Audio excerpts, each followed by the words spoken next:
when I was trying to understand Simon, and I had read in a number of books, that they compared women and men to women, a crockpot in bed, and men, a microwave. Meaning, of course, that it takes a little time to warm up the crockpot before we are heated up and ready for action, as opposed to men who are most of the time ready for action at a moment's notice. Here is a word picture. I found that these always work really great with men that help Simon to understand what I was talking about. Let me introduce you to Candella. She represents me, or most women in bed. Candela understands how God views sex. She's dealt with her past issue. She's read up on how men were wired. And after a long day, she's been to work. She came home, drove kids to piano lessons, hockey, and another one to drama. She comes into her bedroom and she's rather exhausted. And she comes in and she just starts to take off her pantyhose, which she doesn't think is a hugely suggestive thing.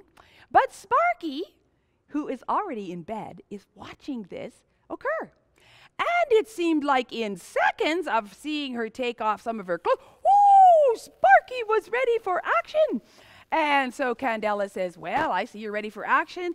Can we talk? Can we touch? Tell me why you married me instead of that other girlfriend. And Sparky says, no time to talk. Sparks falling from the sky. And it seemed like in seconds, old Sparky was all burnt out, fast asleep, and rolled over.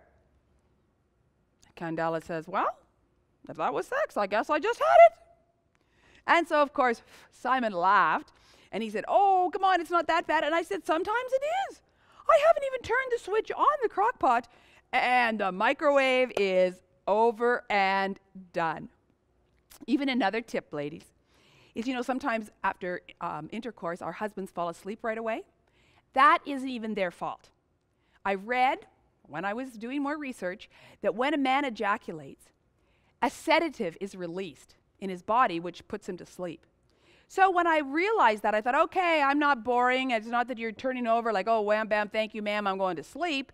That the sedative is putting to sleep. So again, Simon and I talked about that and said, hang around for a while. Let's do some talking and touching.